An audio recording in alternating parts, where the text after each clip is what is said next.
Hey, shalom from your Dutch Uncle John. Listen, we haven't talked for a while, and we talk on the phone. I can explain certain things, or I can write letters and explain certain things. But unless you see it, sometimes it's just you just can't get it.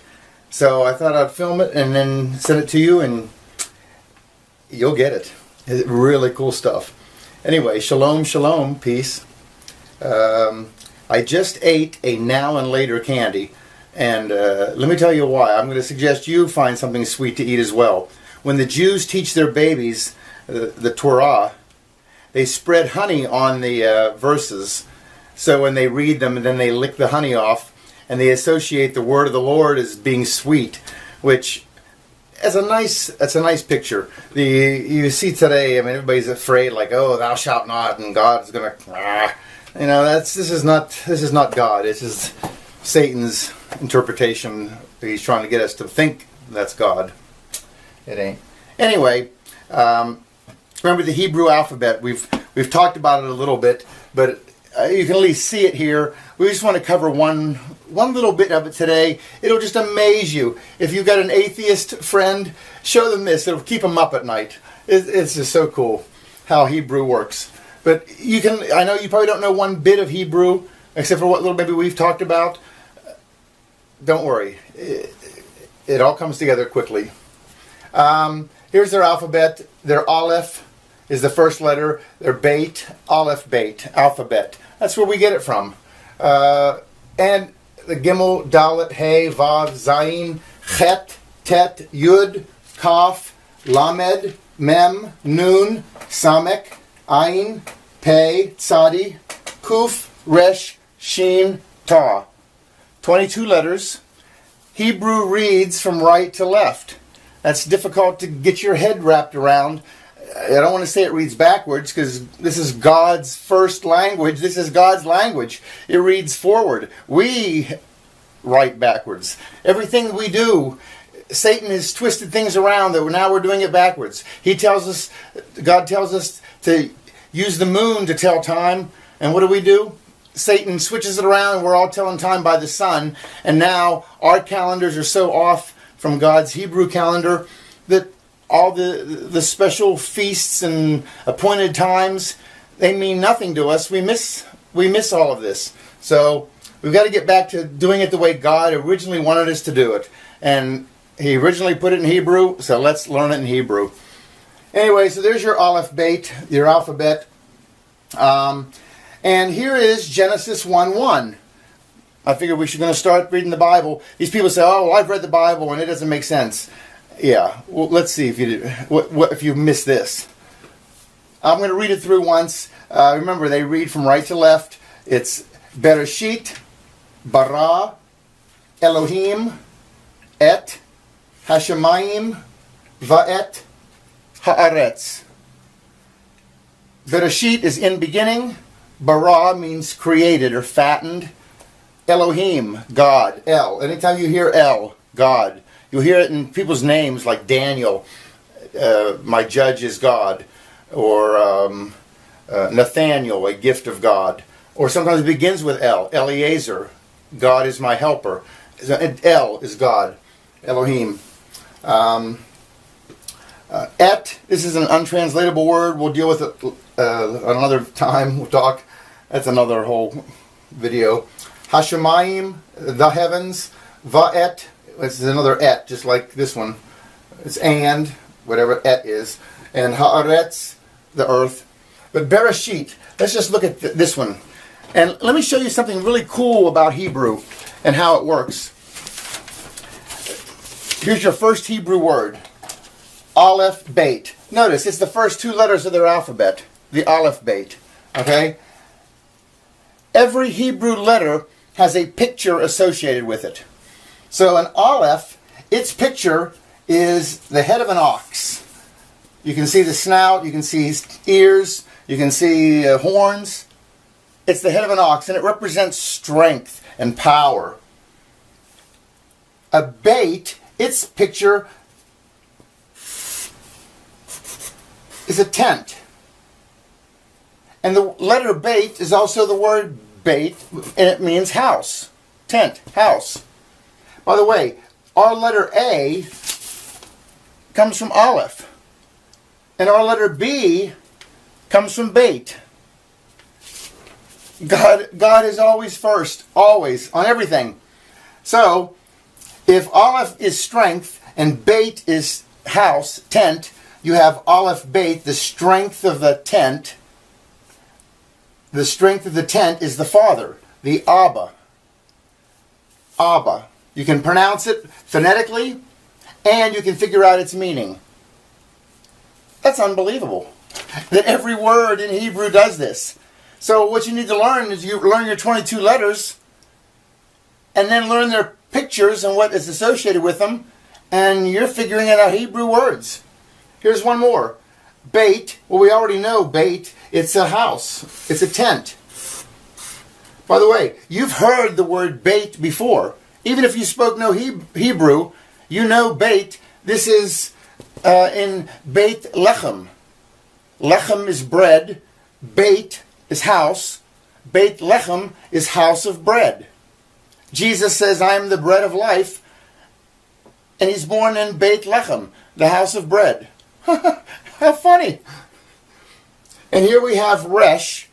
A Resh, its picture is a head. If you turn a Resh around and read it this way, it would be our letter R.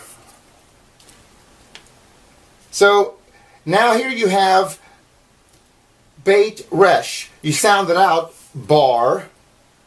And what is it? It's the head of the tent. Well, who's the head of the tent? Well, in God's thinking, it's the Son. And isn't that how it worked? Didn't God give authority to the Son? He gave all authority to Jesus. That's unbelievably cool. So, the head of the tent is the Son. The strength of the tent is the Abba. Bar, by the way, you've heard the word bar mitzvah. When you are bar mitzvah, you are son of the law, mitzvah. You have to follow all of those 613 laws that God gave Moses on Mount Sinai. So, now that you know how Hebrew works, let's look at this first word of Genesis 1:1, Bereshit. I've written it big here, but it's the same here. It means in beginning. Okay? Well, each one of these has a picture associated with it. By the way, notice that each of these also have a number associated with it. God deals on levels, and levels, and levels, and they all intertwine and connect, and there's sub-themes and themes, and they all interconnect, and everything points to Jesus. Don't believe me? Watch. Bereshit, the first word. Remember, we're reading from right to left. You can sound it out. Beit, ba, resh, r, aleph. They actually say it's a silent letter, and you don't... It sort of gives the A sound. I don't know why they call it a silent letter. It does. It is interesting that Aleph is the first letter of the Hebrew alphabet, yet God does not begin the alphabet or begin the Bible with an Aleph. He begins it with a Beit in Bereshit.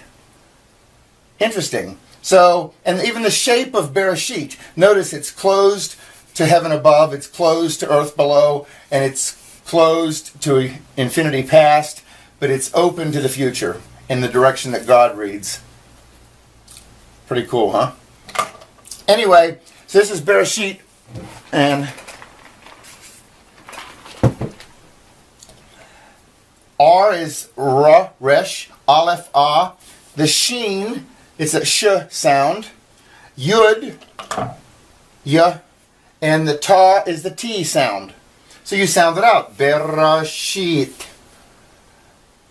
And if we look at their ancient pictures, remember, you learn 22 letters, you learn 22 pictures, and you can figure it out.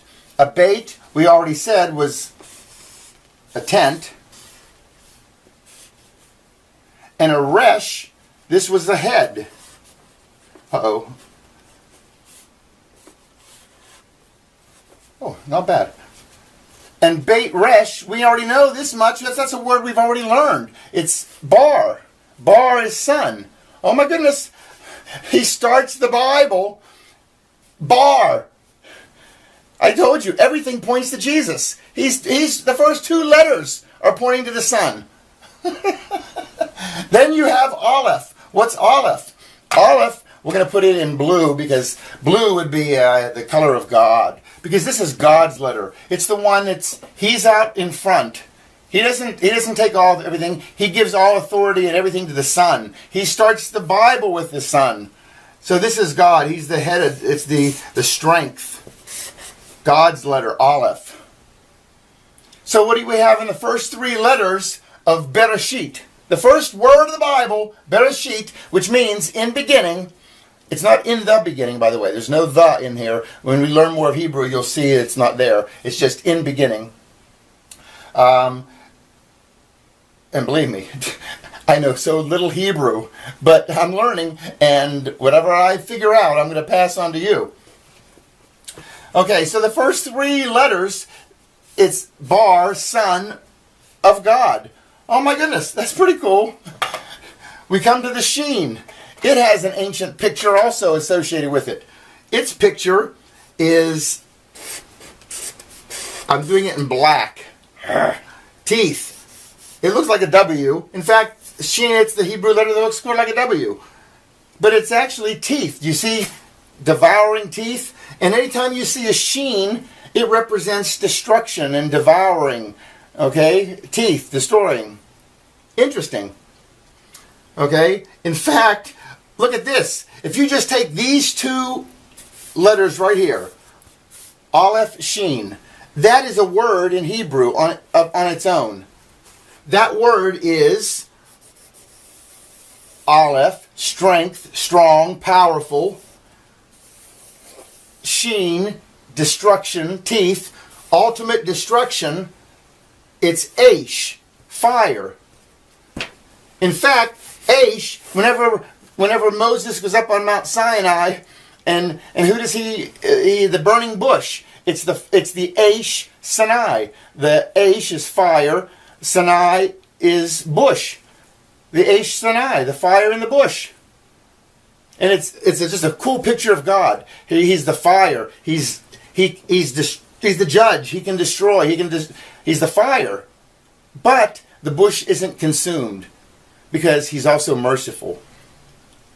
Unbelievably cool picture. But here he's got his Aish. He uses this name on Mount Sinai. But you can see how Hebrew works. You get these. You can figure out what the words are, and they sort of define what they are. A Yud. The Yud, its picture is a hand. And we'll do the hand here. They actually draw it sort of like this. It's an arm. Okay, you can see an arm coming down and coming out in the hand. And it represents work or a hand doing something. Yud. It's the smallest Hebrew letter. When Jesus, in the New Testament, he talked about not one jot or tittle will pass from the law before all are fulfilled. He didn't say jot. He said yod. He's saying not even the smallest letter in the Hebrew alphabet will pass from the law. So that's the yod. Very cool. It's the 10th, number 10. He begins his names with yod, which is very God. That's a God thing. His name Yahweh begins with a yod, or Yeshua begins with a yod. His city Jerusalem begins with the yud. He's almighty, unbelievable, almighty God, and he uses the smallest letter for his name because he can. And then we come to the Ta, and the Ta, its picture it's the letter T. Ta, hear it? So you T. Or it's a cross, which you put your mark, your Ta. That's what it is. So the word Bereshit, if you sound it out, you have bar, the Son, Aleph, of God, is destroyed by his own hand, willingly, on the cross.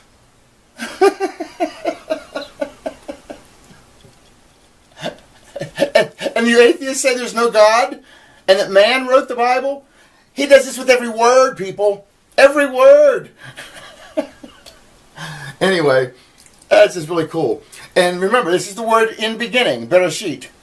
And what's really cool, if you go to the Isaiah, the prophet, the major prophet Isaiah 46:10, he says, I am God, there is no other, and declaring the end from, you ready? Are you waiting for it? Are you waiting? Are you waiting for it? He declares the end from the beginning. That's how you know that's how you know who a God is a God. If he can say it before it happens, he's God. And here he's spelling out the end, that the Son of God will be destroyed by his own willingly hand, by own willing, you know what I mean, on the cross, willingly, on the cross. Yes. That's declaring the end from the beginning, from the Bereshit. Anyway, pretty cool stuff. Well, what do you think? I'll try to write some other stuff here for you. And, when you try to type in Hebrew, things go all crazy on your computer because it's going right to left. If you put something in there in Hebrew, it throws everything to the right margin. Makes it very, very difficult. But I think if you like how this turned out, we'll make another one, and because there's some other stuff that you need to see to get it. So anyway, God bless. We'll talk soon. Bye. Shalom.